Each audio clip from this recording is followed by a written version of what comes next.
Scott, what did you get on your GAT scores? Not telling. I'm gonna be honest with you. I don't remember what my SAT score was. I never took them. Really? Yeah, I remember. I took the pre, but I don't remember. See, I remember what my ACT score was. Because that's actually what I took. Yeah, that's kind of like a practice one, right? Oh no, it was PSAT for PSAT is the practice one. Yeah. Yeah, that's what I took. I remember the ACT because you could take the ACT or the SAT. I took both, but my ACT score was so good that it was like all I needed.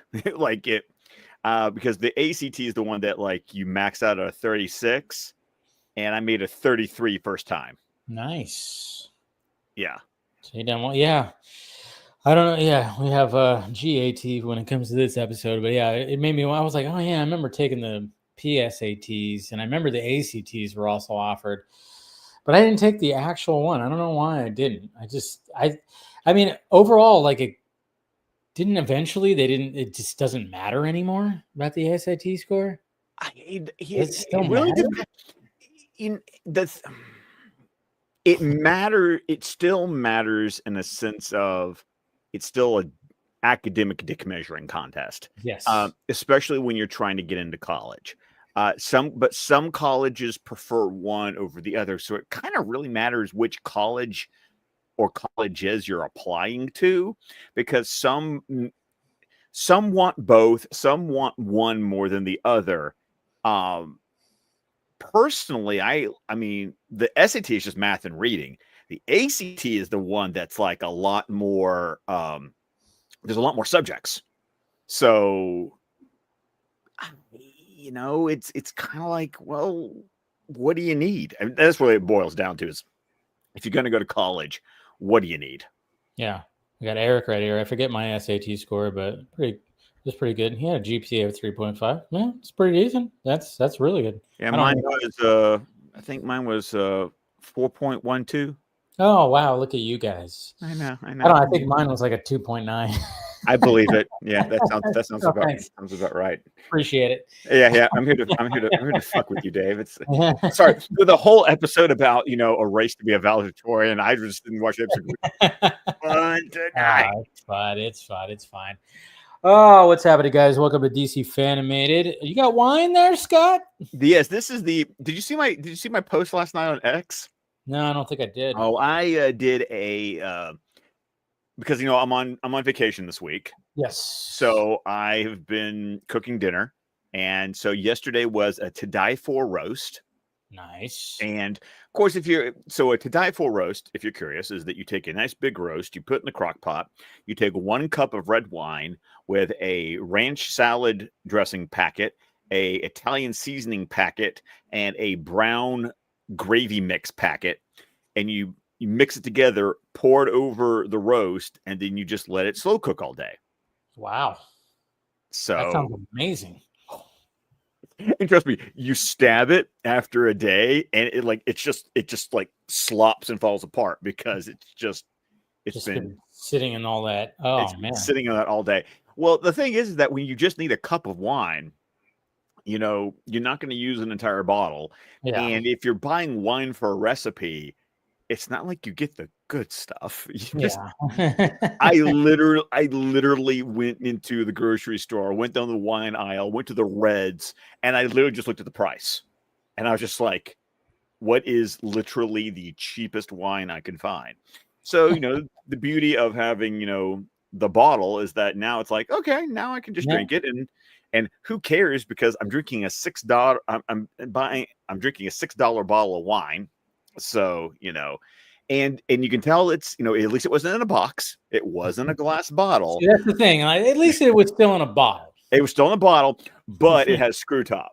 Yeah. No cork. We went cheap. Yeah, definitely. No, there's nothing wrong with getting like some cheap wine, as long as it tastes good. Just don't go overboard, because you will have a hangover.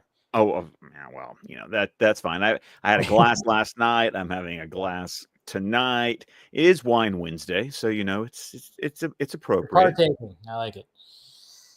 I like it. But yes, we're talking about Hidden Agenda tonight.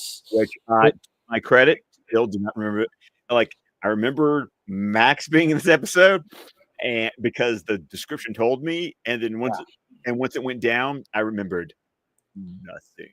Like, the part about Max trying to figure out who was Batman was the only part of this episode I actually remembered. Because this is not the first time that we've seen Max, right? We showed her. You remember you pointed her out in that. I pointed her out. She had a cameo in Splicers. That's right.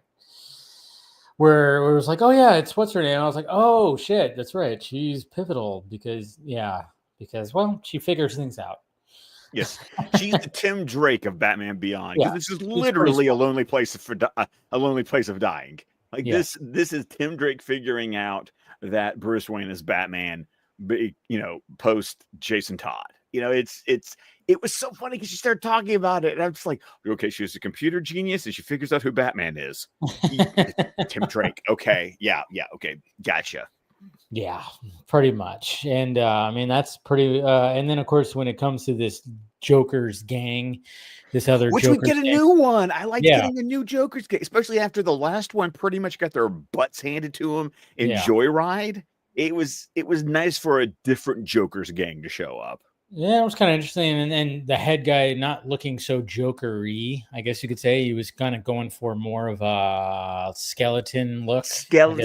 Yes, which is funny because do you know who the voice of Terminal was? No, it sounded familiar, but it was one of those where just go ahead, just get your hand ready so you can slap your face. No. Who is it? It's Michael Rosenbaum. Oh shit. God damn it.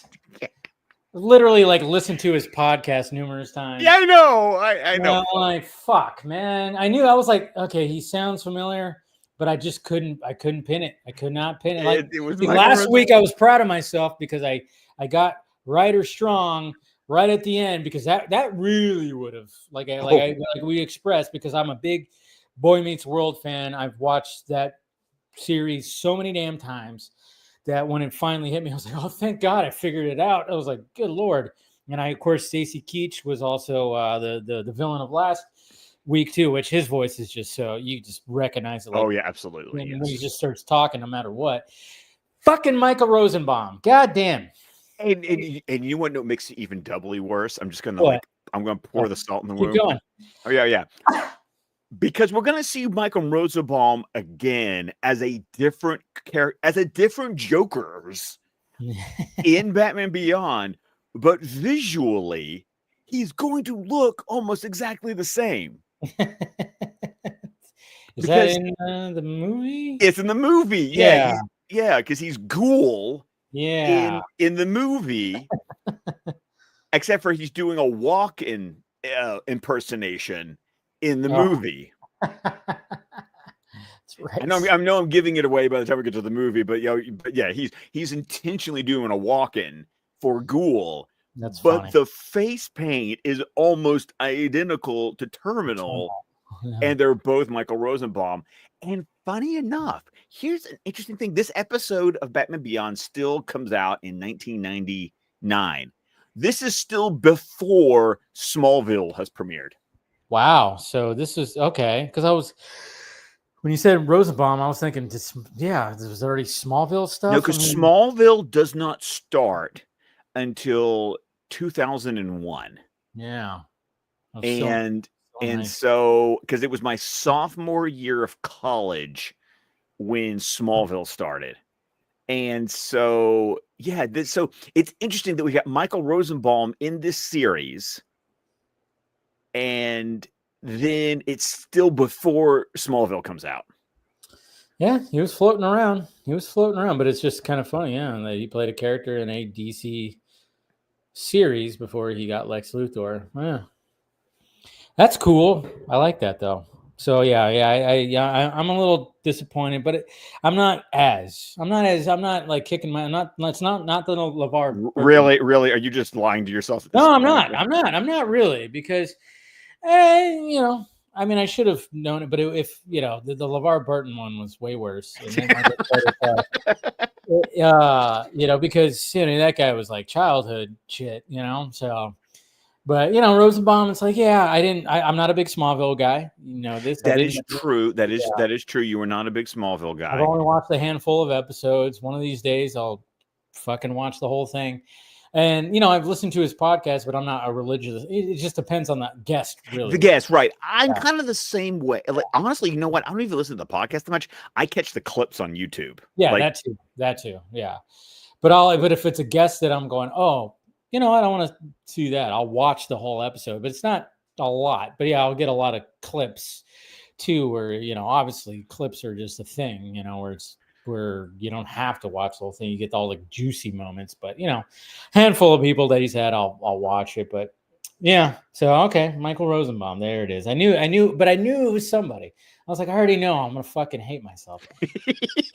I was like, I bet you this has got to be somebody, and I just can't pinpoint the voice. I can't do it. I know it sounds familiar, but I cannot pinpoint it. But we get introduced to this group right away because they have to do they open up the episode of going like, okay, we got to introduce this new Jokerz gang. It's basically modern day New York.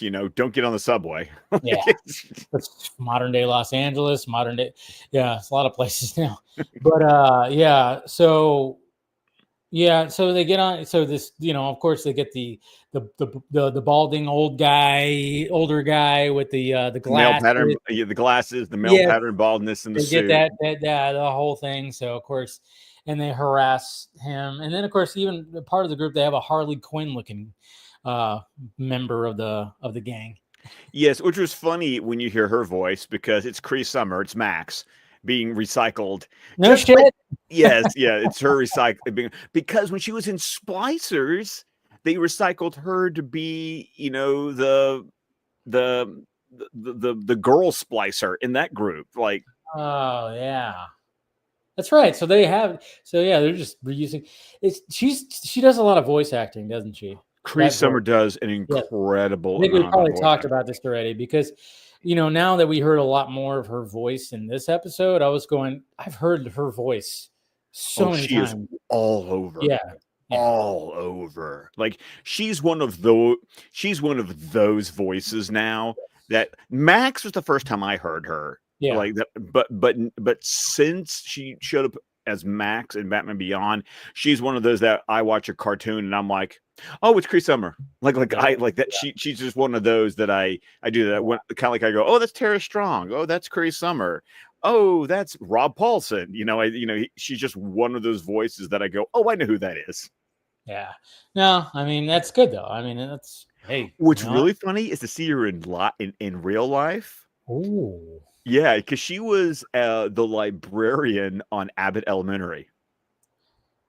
I haven't watched that series yet. Oh, yeah, I don't. I hear it's good. I hear it's great. So good, but I'm going to tell you, it's one of those series that, like, when you are a teacher or you've been a teacher. Oh yeah, it strikes more. Yeah. Oh, like Heather had to stop watching it until she changed schools because it was a little triggering. Close to home, yeah, hit a little too close to home, yeah. Yes, that's funny.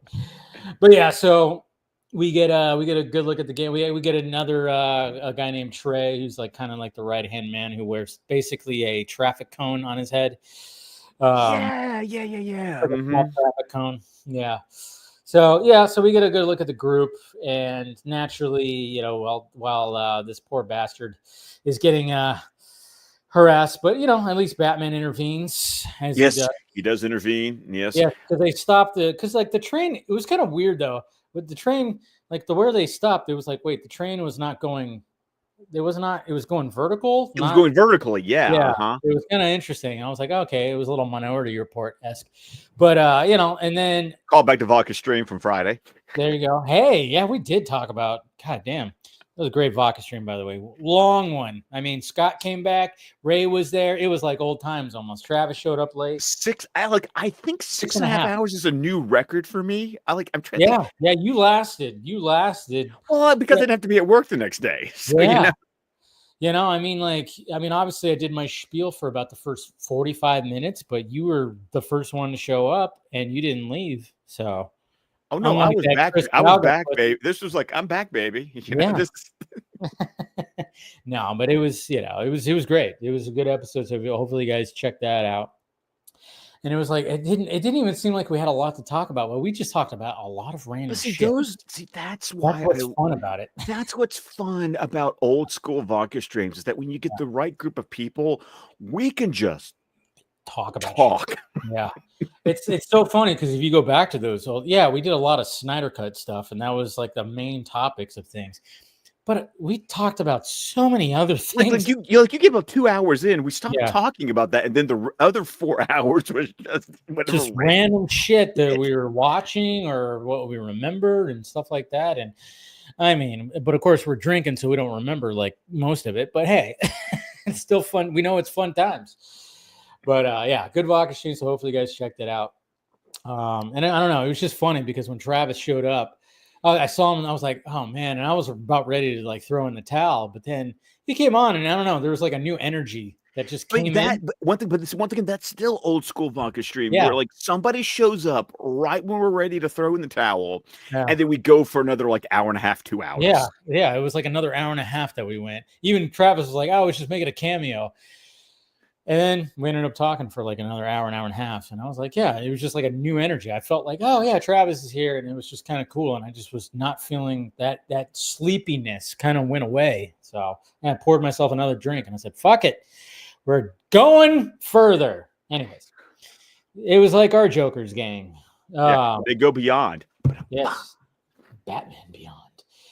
So, and then of course they do like a grapple like gun thing, where it's like, geez, these young kids, they just know how to work the grapple gun. And well, it's the future. It's the future kids. I do enjoy the sharp chattering teeth weapons. That was cool. That was pretty cool. I like that, because when Batman intervenes, I also like how his way of defeating them is just like throwing a batshit ton of batarangs.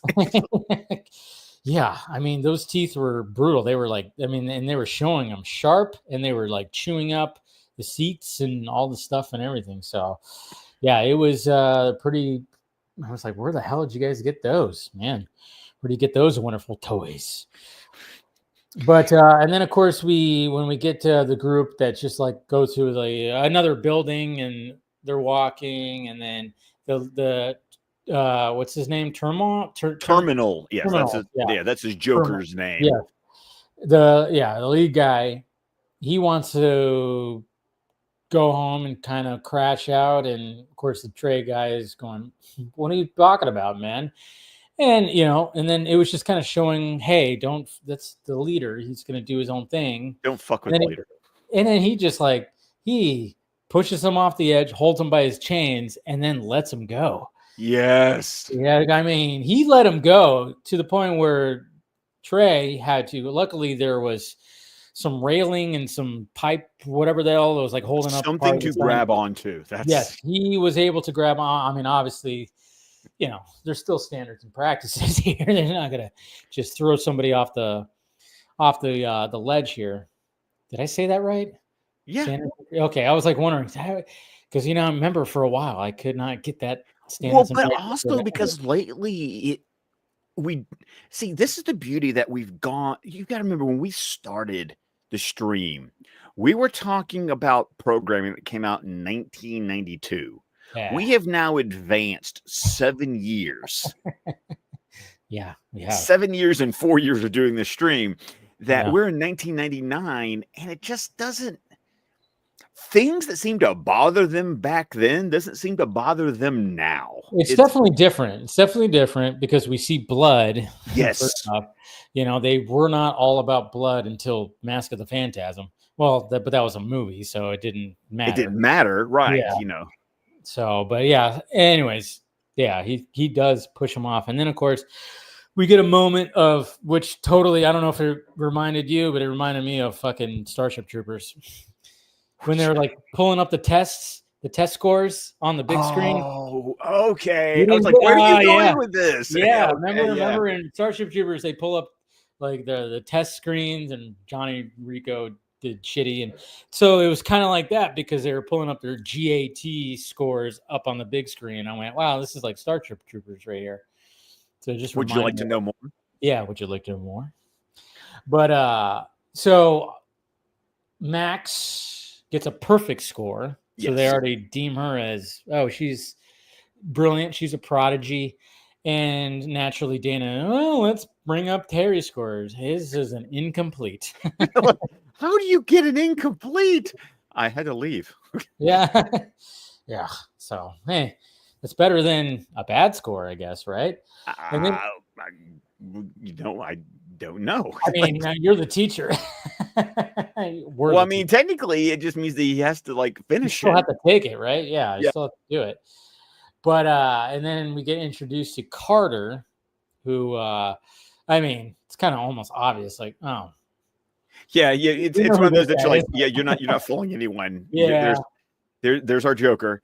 There's the main guy. Yeah. I will admit though that because of the Letterman jacket, he looked a lot like Nelson. Like yeah, it throws you off because he got blonde hair in the Letterman's jacket. And I at first I went, oh, is that no, that's somebody different. And yeah, Nelson's a big jock. He's a stupid jock. Right. But then again, Letterman's jacket. So it does throw you off. But yeah, they really emphasize the fact that he came in second. And of course, when it comes to being valedictorian, it's like, he wants to be that. Max is going to be, she gets a perfect score. So naturally it's, yeah. Yeah, because it matters. Okay, we'll get to that in a second, because then we find out from Max that she's written a computer algorithm. Because this is the one weak part about it, was that they never explained why she's trying to figure out who Batman is. It just seems like, I'm super smart and I'm bored, so this is what a super smart bored person does. It's probably what they were going for, I would think. Well, that's exactly, because it didn't feel like it was that important to her. It just seemed like it was a puzzle for her to solve. It wasn't important to her. It was something like, because she's so smart, she's bored. And then they utilize that as a plot point for this whole fucking thing. So. Which I think works. Well, and once again, this is a Hillary J. Bader written episode, so I think it makes sense that Max would be a featured character in it. Because like we said, Hillary, we talked a lot about a lot of her good work, specifically on her episodes of Superman the Animated Series. Yeah. So it was nice, and then so she comes back, she gives us a Max episode, and it's like at least the idea of the computer program being used to figure out who Batman is ends up being introduced so it can be used for something else in the episode, because at least it establishes that the program, the algorithm, already exists. Yeah. So, I mean, structurally, it worked, because that way when she uses it later in the episode for the other purpose, it's not like she had to come up with it from scratch, completely out of nowhere. It was like, I'm just repurposing something I already have. Yeah, it makes sense for the episode for sure. But yeah, she creates that to try to figure out who Batman is. Of course, that's going to make Terry a little bit nervous. But what's funny about this episode? Who's missing? Bruce.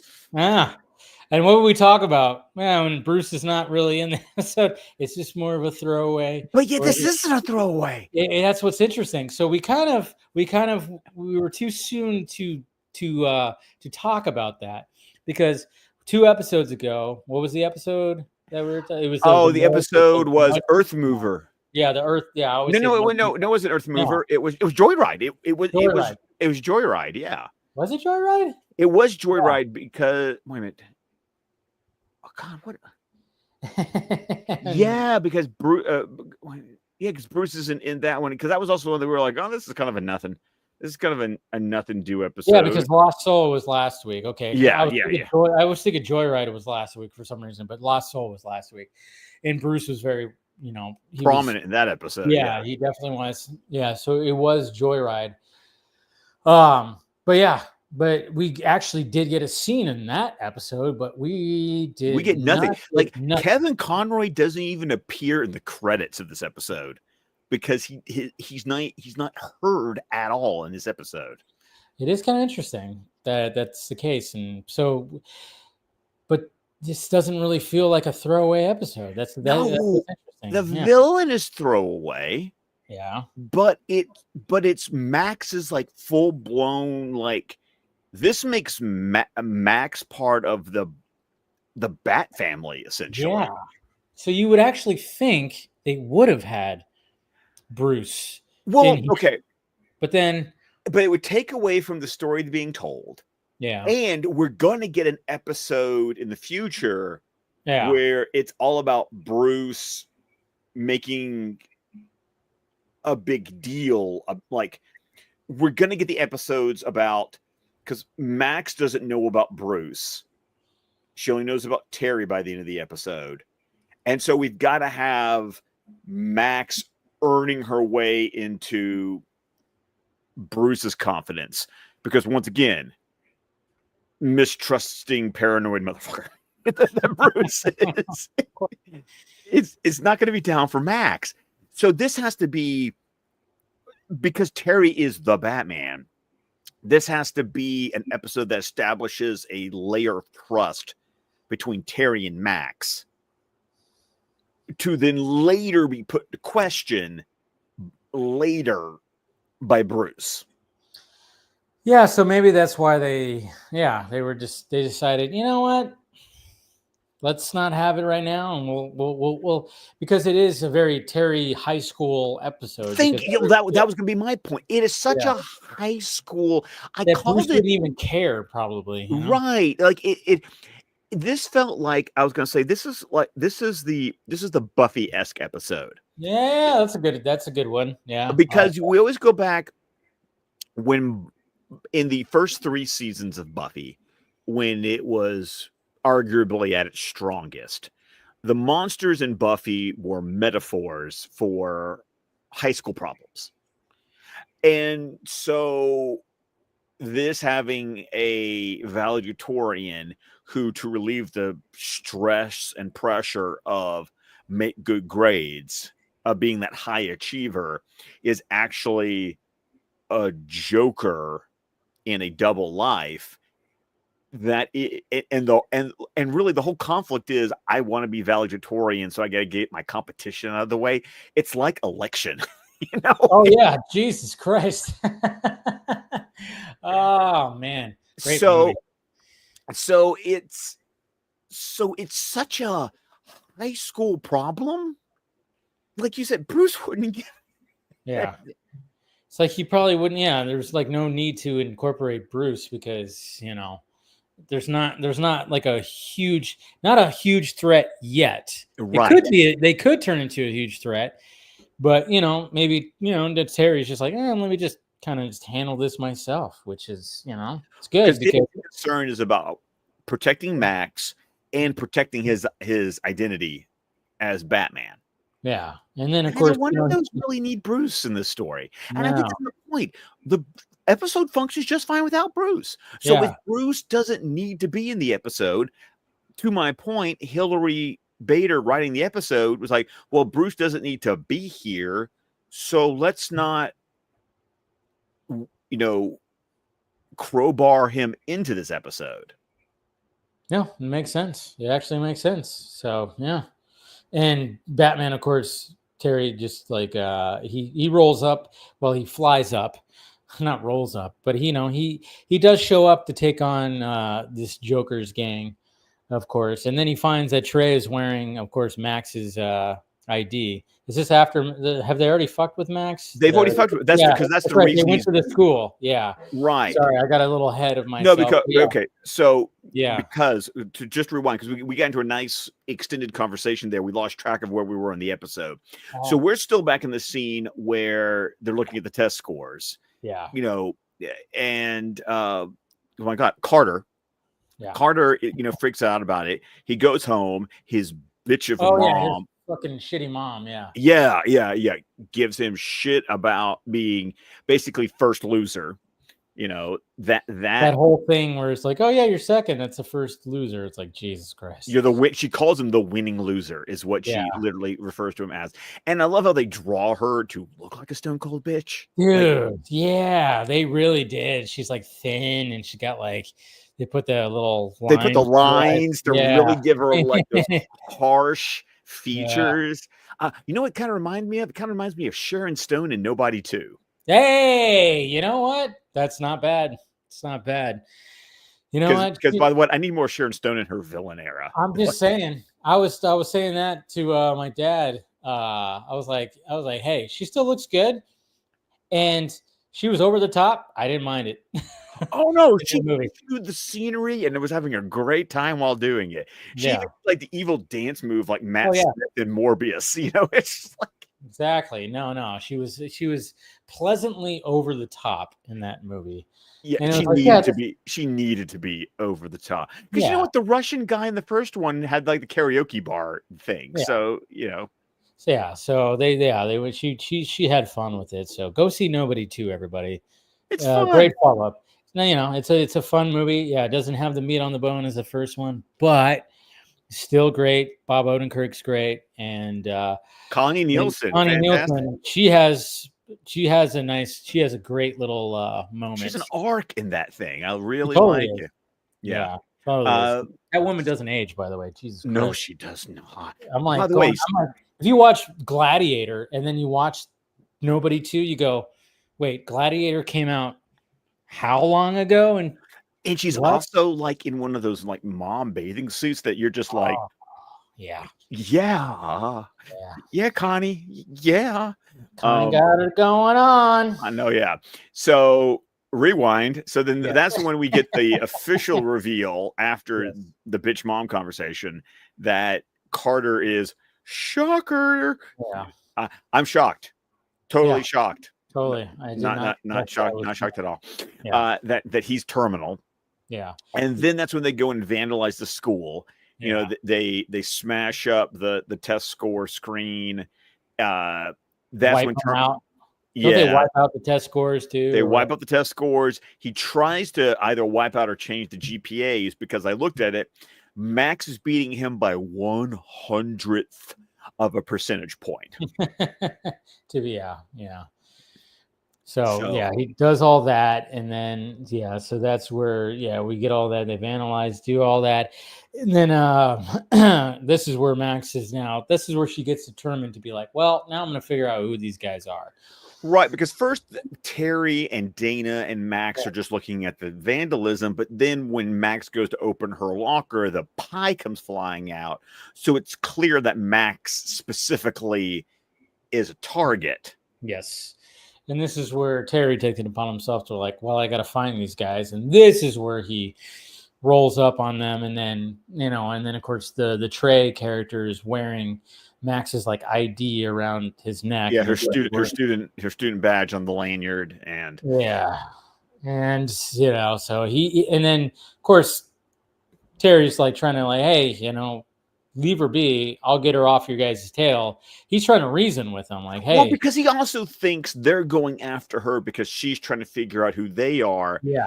He doesn't realize the personal nature of why Terminal is going after Max. True like that. He doesn't understand the real motivation. He assumes the motivation and he assumes wrong. Yeah, you're right. Yeah. So he's trying to reason with them, which that would be the thing to do. Obviously, It's like, hey, you know what? Stop it. I'll get ready. You guys just, whatever the hell. So he says doing that, and then of course we cut to a scene too where we got Max being at school late, right? Working on whatever the hell she's working on. Well, she's working on that algorithm to try to figure out who the Joker is. And then Carter just takes over the screens, or Terminal takes over the screens and does that whole villainy laugh thing. Like, where's that coming from? And then you go walking down the halls, and then of course the screens pop up, a trope that is very much within the animated universe. Very, very much in the animated universe. That echoey laugh. Yes. Through the hallways. And then of course the protagonist walks through. Show yourself. Kind of thing, yeah. And then, of course, we get the season finale, right? Didn't we see that? We saw that in the season finale. Yes, absolutely. But then, of course, we get the janitorial machines that are now filled with acid. That's so funny. That is such a Batman 66 kind of almost thing. Not boiling. I thought Batman Forever. Batman not Forever. The boiling acid. Yeah, because I mean, he gives a little spiel about, the fact that nowadays. There are no janitors. Yeah, there's no janitors. So all you have to do is squirt a little oil in something and let it go, and it'll keep on going. So we have machines that clean everything now, and of course these machines pop up, and then they don't have cleaning fluid in them now. They have acid, so naturally it's just duck. Don't get that acid squirted on you, a la Batman '89. And of course, Batman swoops in, intervenes. Yes, exactly. Saves Max, rescues her, but then he rescues her, but then disappears. He like seems like Terry was like, okay, he's got to be. What's interesting about this episode is, like you said, he's got to be a little delicate with this, because he knows that she's trying to figure out who he is as well as this. So he swoops in, saves her, takes off the costume, and then shows back up. Terry, what the hell's going on? He tries to do like a whole thing of try to trick her a little bit. Yeah. But then also trying to convince her to. Okay, so here's where it gets interesting, because he thinks the Jokers are going after her because of her algorithm to try to figure out who the Jokers are. Terry tries to tell her to get rid of the program, because then the Jokers will leave her alone. Of course, it comes across like Terry's trying to get her to get rid of the program because he doesn't want her figuring out who he is. Yeah. Which then, when Max goes to delete the program, and the program's like, well, I've actually already finished. And she prints it off, and it's like, students most likely to lead double lives. And Terry is number one with a bullet on the list. And of course, then it's funny, because then Max thinks that Terry having a double life means he's a Joker instead of being Batman. Exactly. I mean, it's kind of funny because, when that list comes out, I mean, Carter's not even on that list. No, he's not. Yeah, he's all. Totally, because why would he? Somebody who is a jock and also super smart, top notch student. Why would that guy resort to being in such a game? So it is kind of cool that happens in like Terry, and she just automatically thinks, oh yeah, Terry must be the leader of this. It's also nice because it makes Max not perfect, because Carter's not on the list at all. It shows that she's smart, but she can still screw up. Yeah. No, it's good. I like that too, because when we get to the part where she does get confronted by this Jokerz gang, and she's so confident. Oh yeah, you're Terry, and then of course Carter's she thinks I'm Terry. She thinks I'm McGinnis. yeah, that's what he says. It is just like it's funny, But then of course, before that, she does send the message to Terry, just a kind of cryptic message of like, I know who you are. Meet me right here at 8:00. And of course, Terry is just beat and spent. And so he just like gets into his room, plops on his bed. Of course, Matt, his little brother, little shithead, mentions, oh, you got an email, because obviously we see the little notification on his computer. You've got mail. I know. Mail. Got an email. And then when he reads it, he's just like, oh shit. So as she gets confronted, and that's just where we're gonna like jump into this thing, because it's a cool little entrance, when as we always say, Batman in your veins. So it is kind of cool how he intervenes with this one. I love how our tagline for this went from being "this is a kid show" to "Batman intervenes." Pretty much, right? Let's see. God, man. What are they? Okay, sorry. StreamYard just changes things, so then you got to get used to it, and it's like just different now. Anyways, here we go. Help! Somebody help! Threatening her. Who do you think's going to hear you, Maxie? Who do you think's going to come to help you? Me. Me. The Harley Quinn girl's just like crane kick. Look at her. Look at Not what I meant. Not what I meant. Max is just like, fuck it, I'm going to take out the girl.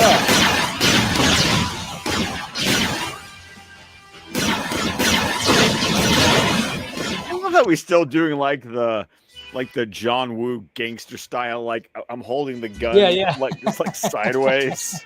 Come out. Which actually, with a laser gun, would make more sense than a real gun because the thing I always learned about firing a gun that way is you do realize that the shell case thing is ejecting like upward. Max! Forget about me, Batman. You got the girl, Trey. See, I don't even really hear it. I hear it, Good. but I don't hear Michael Rosenbaum so much in it. Really? He did a good. I hear it. By the way, this is how would they have the shut off button? Oh yeah, exactly. But they had to do something. It's still a good scene, and then of course we get the whole. Okay, I'm trying to understand why the hair like melts away. Like It's the future, Scott. it is the future. Yeah, he had a About wig the that future. Carter Wilson. he can't go out when it's raining. Apparently. Well, when does it ever rain in Neo Gotham? Yeah, they don't really have a lot. Well, I of guess that rain. blows it for Carter. He'll never be Remember, valedictorian now. it used to always Sure rain he in the will, animated at series Judy because that's always Hall. when Batman was riding the Bat Cycle. They don't really have a lot of rain. I in always knew Batman Carter was a Beyond, huh? loser. Yeah, me too. A So then, of loser. course, we get this whole Terry with his. I guess I'm not Not as wearing good his a programmer jacket. as I I was thought. shocked. Carter wasn't Yeah. even on my list of possible jokers. But you were. What? Wait. And then I love how she I does did. this right here. But now Oh I yeah, know the I truth. remember the finger pointing thing. Like that was something I distinctly remember as a kid. Yeah. I was like 18. What are you gonna This do show about came it? out. First thing I'm going to do is go cover my tracks so no one else can figure out. You know. But then it's really cool that she's like, It's all been right, taken well, care of. you got By it. whom? And then this is where there's the only acknowledgement of Bruce Wayne. He's a real expert in covering tracks. This changes everything, you know. Maybe for the better. At least now you're not alone with your secret. I mean, he has You another have someone desk. to talk to. Someone who can help you out sometimes if you need it. Help me out. And I like How? this So because where were you last we've night? talked told about me you like had a some of the free evening. Did annoyingness the great about the Mr. Wayne relationship snap his with Dana fingers and for you Terry, again? and how Or sometimes did you just Dana is like forget? all up his I'm ass sorry, about Dave. things. Yeah. It was my fault. I was supposed to sit And with it's Matt, but nice I to had have cancer, someone and I have got stuck Terry's babysitting. back to like temper the girlfriend Oh, attitude. Well, babysitting. Yeah, I guess that's but, all right. but Family I mean, does but come at the same first. time, We'll make it up it could be bad because it is a girl who's somehow. Okay, I come up. thought about that, yeah. but there's something away. Maybe this could work out after all. Max's Just one thing, demeanor McGinnis. in this series does Call me kind of Robin, feel like And that I'm out of here. No that problem. girl Alfred. who's a friend who's one of the guys. Alfred. Well, she could be a lesbian too. You never know. I mean, it is. But you know, I wasn't even going there. Like Okay. there, they. it helps. It would help Dana if like they were hanging out a lot. Oh, it's not the big deal. She likes girls, so she's it's not a big deal. I don't know. Obviously they're not going to fucking. They don't go that. They're not going to emphasize. Hey, but you know what? We got that one scene with Maggie back in Superman the Animated Series that just True. like winked at us True. about Maggie. So Yeah. No, but I see what you're saying. Where it's like it is her demeanor is like totally where she doesn't seem like a threat at all. Yeah, because she's wearing pants. She's not wearing the short skirt and the combat Yeah, boots.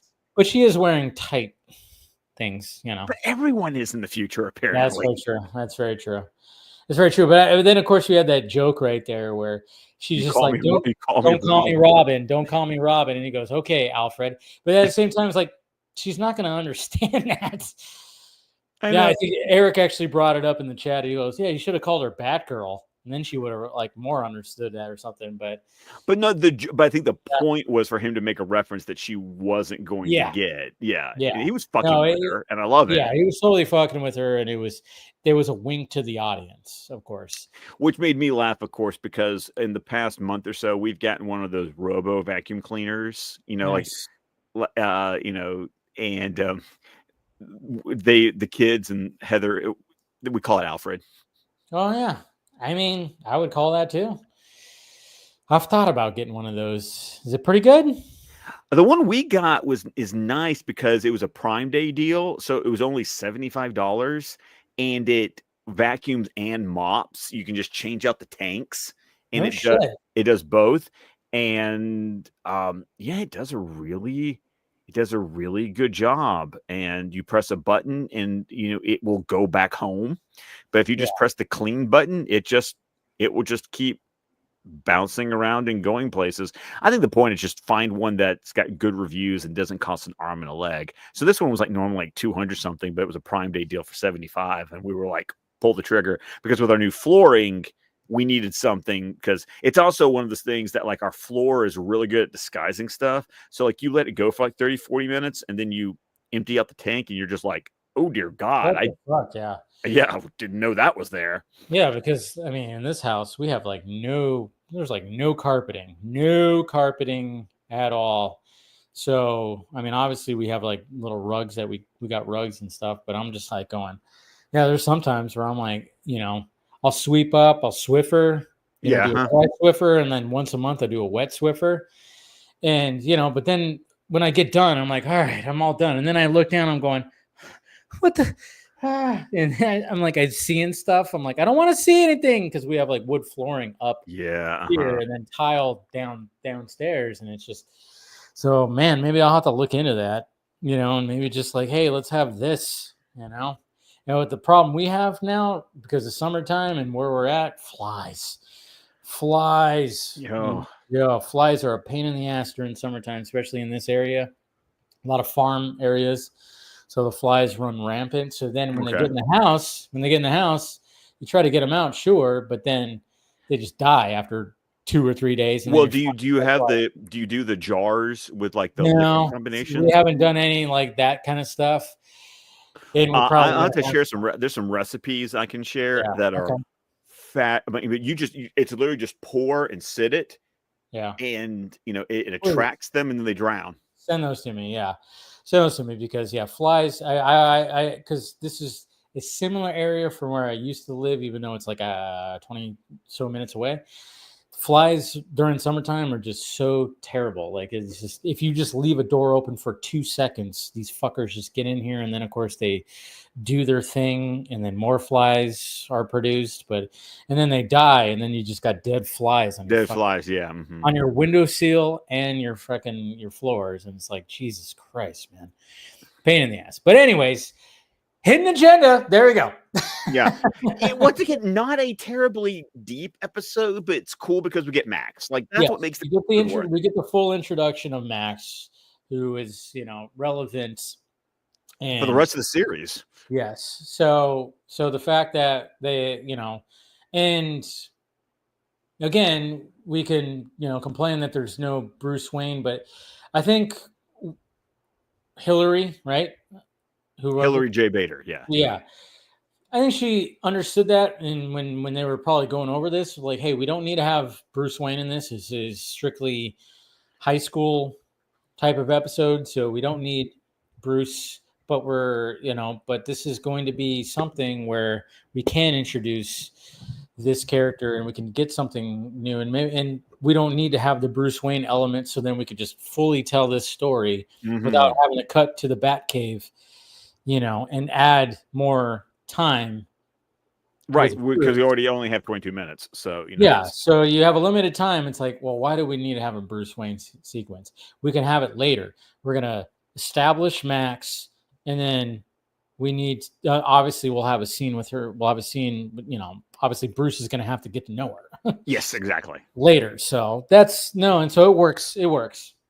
It definitely works. So good episode. Like I said, like 2 weeks ago when we were saying that, when Bruce is not heavily involved, it's probably a throwaway episode. Now, maybe not so much. Yeah. but then again, he was only in it for one little scene where he did not care. So they were actually letting us know that it's a throwaway episode. This one, they were just like, no Bruce, but this is an important episode. That's the way I'm going to deem it. What do we got next week? Okay. This title can be misleading, especially as DC fans. So it does not mean what you think it means. Just don't put that out there. But the next week's episode is called Bloodsport.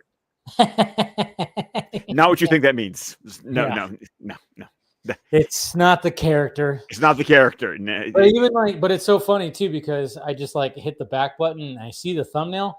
some might construe it as like, oh yeah, that maybe that. Oh, dude, they have like what? Oh shit, no. I think this has to do with, this has to do with enhancements. I think I kind of remember this episode. Do you remember this episode? Oh, I remember when it was one of those I didn't recognize the title. Yeah. But when I saw the plot description, I was like, oh, I definitely remember this episode because it's going to feel like a Marvel villain ripoff. Yeah. Yeah.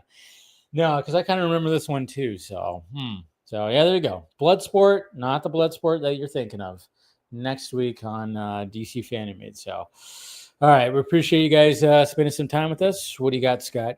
For a lot of stuff, actually, it's been it's been busy, man. Okay, so of course, make sure you're following me on X at ScottDC27, on Vero at Scott McClellan, and on Letterboxd at Scott McClellan, Scott DC27, because I just did a 5 days in a row. I saw 6 movies. You were at the movies a lot. I was at the movie theater for 6 movies in 5 consecutive days. That's awesome. That was a personal fucking record. So you can catch my ratings and or reviews of Riff Tracks Live Time Cop, the 35th anniversary presentation of Teenage Mutant Ninja Turtles. I then saw Nobody 2.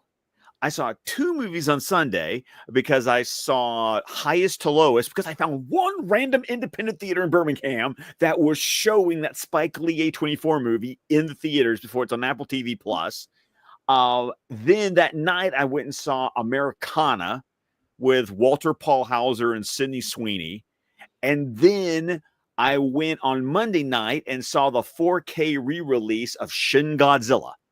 Yeah, then in the middle of all of that, I got access to a screener for the 2025 Red Sonja movie and watched and reviewed that. How was it? It's okay. Yeah. It is, if you go into it knowing that you're watching a B movie. Yeah, I was about to say it gave me B movie vibes. It definitely is B movie vibes. I'll go ahead and basically spoil my review. I said it's a callback to the 80s sword and sorceries movies, but with production values like a late 90s, early 2000s TV movie or miniseries. I felt like I was watching like one of those Hallmark Entertainment miniseries or a sci-fi movie, like a sci-fi channel movie. That sounds about right. That was now, not saying it wasn't entertaining. Yeah. But that was the production value that I got from it when I watched it. So I had all that.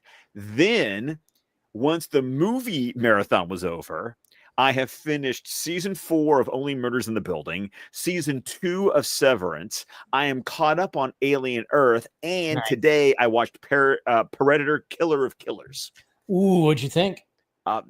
You can check out my review on Letterboxd, and I actually did like a live tweet of like each chapter of the movie. I did like a 1 post review of each chapter as it progressed.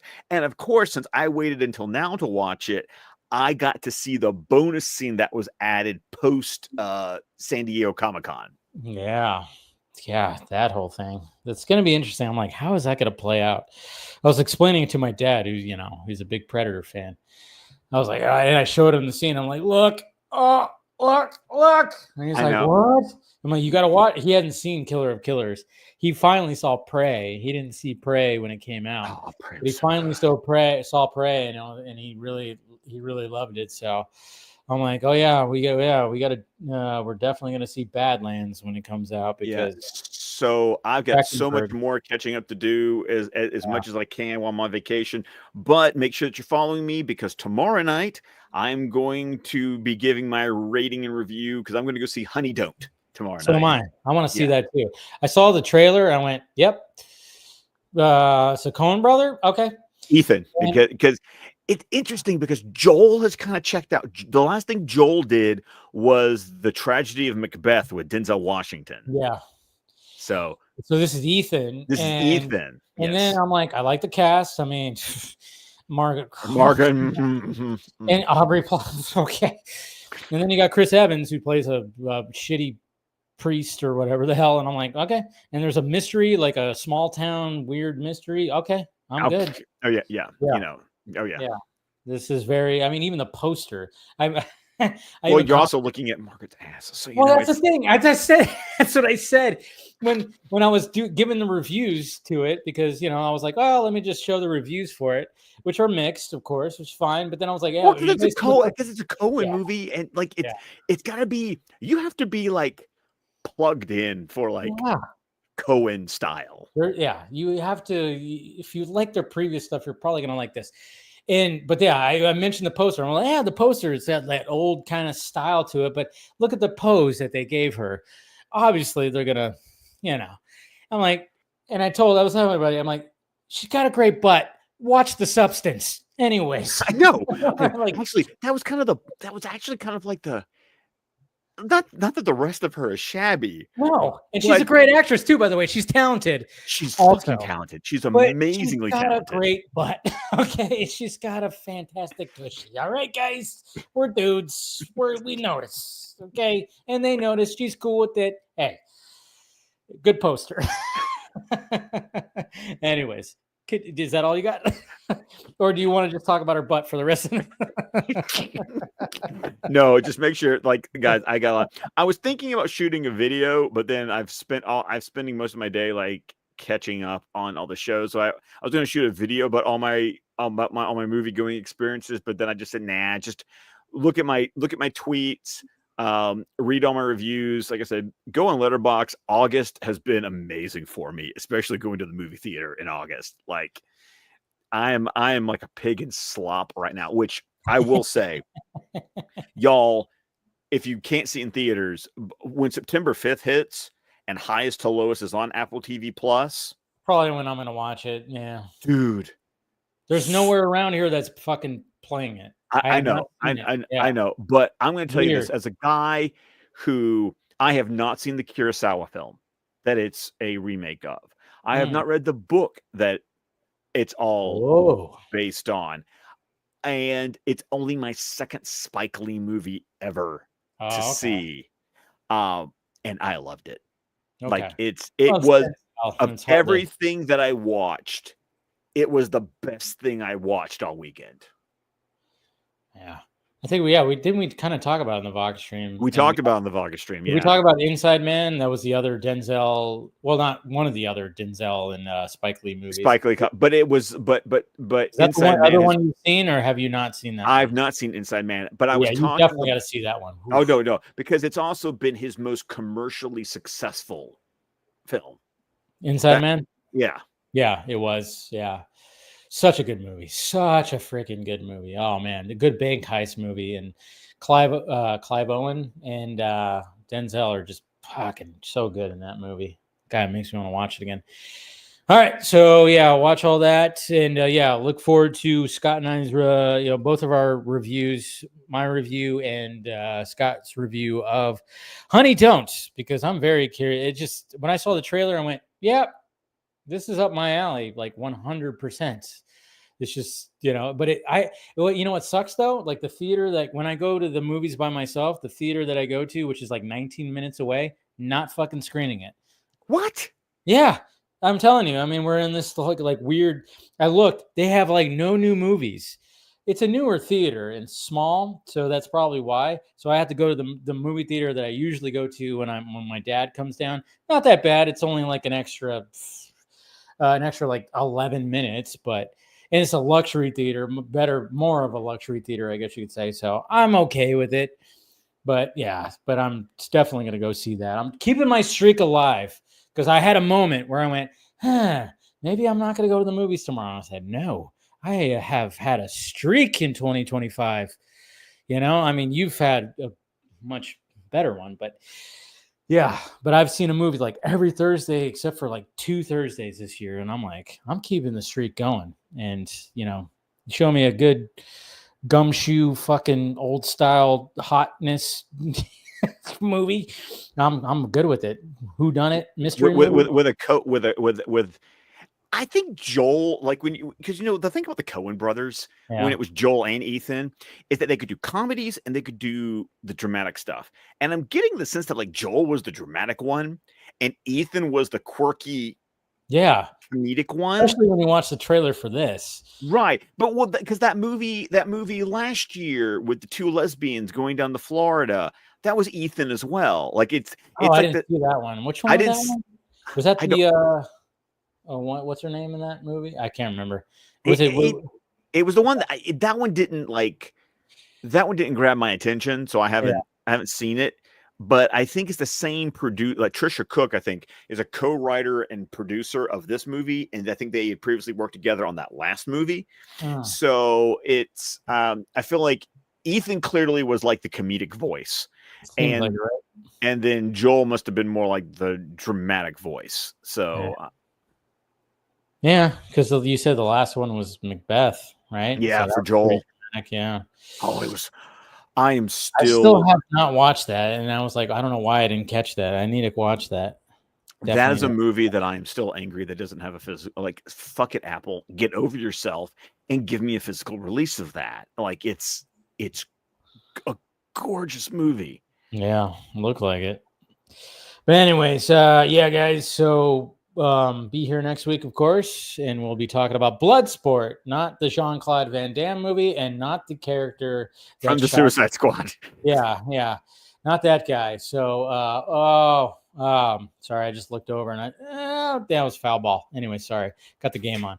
I'm shocked. Yeah, no, I was like, I just looked over in a powerful swing, and I was like, oh shit. But we'll be back next week. Of course, check out our reviews for Honey Don't, and then of course Vodka Stream Friday, and we should have some fun conversations there. Well, I didn't watch Alien Earth, the latest episode, so I'll give my review. Good. Oh, I know it is. I'm sure it is. The way that the episode 2 ended, I was like, oh fuck. The episode 2 was just insane. Anyways, no, but I'm really enjoying the series, so I don't doubt that it's actually good. So I'll give my full review of that episode, and of course, we'll be talking about it as well.